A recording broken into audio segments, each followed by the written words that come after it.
si les fabricants de signalisation routière voyaient enfin le bout du tunnel? Les pouvoirs publics ont finalement débloqué des fonds d'urgence pour les autoroutes et les nationales après des années de sous-investissement. L'abaissement de la vitesse de 90 à 80 km/h sur les routes secondaires nécessite également de changer 20 000 panneaux, une aubaine pour les équipementiers spécialisés. Dans ces conditions, les perspectives s'annoncent très favorables d'ici 2020 pour l'activité des entreprises du secteur, activité qui était déjà repartie à la hausse depuis 2016 selon l'étude Xerfi France. Seule ombre au tableau et de taille, la rénovation des routes est éminemment politique. Son financement est de fait tributaire des décisions des pouvoirs publics, mais aussi d'acteurs privés. À titre d'exemple, les équipementiers de la route suivent de près les négociations très serrées entre l'État et les concessionnaires d'autoroutes. Avec l'arrivée de la voiture intelligente, le marché de la signalisation et des équipements de la route doit également prendre le virage du numérique. C'est même une véritable course technologique qui est en train de s'enclencher.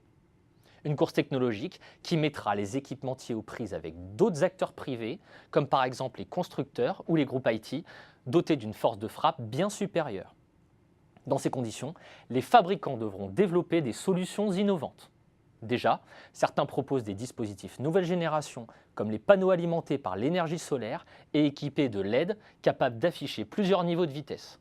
Demain, avec la voiture intelligente, ils devront passer à la vitesse supérieure en proposant des systèmes connectés capables de répondre aux capteurs numériques embarqués des véhicules. Cette transformation aura inévitablement des effets sur le modèle des acteurs de ce marché. En réalité, la digitalisation de l'offre et l'hyperconnexion des équipements de la route pourraient le transformer de façon radicale. Les acteurs pourraient bien troquer leur statut de simple industriel de la signalisation routière pour celui de prestataire de services clé en main. En d'autres termes, ils assureraient alors la fabrication et la pose des équipements, mais aussi la maintenance et l'exploitation. Les équipementiers deviendraient en fait les gestionnaires d'un parc d'équipements routiers connectés, intelligents et pilotables à distance, ce qui aurait pour conséquence de modifier leur mode de rémunération. Celui-ci ne reposerait plus sur la vente d'un produit, mais plutôt sur son usage sous la forme de location ou de redevance.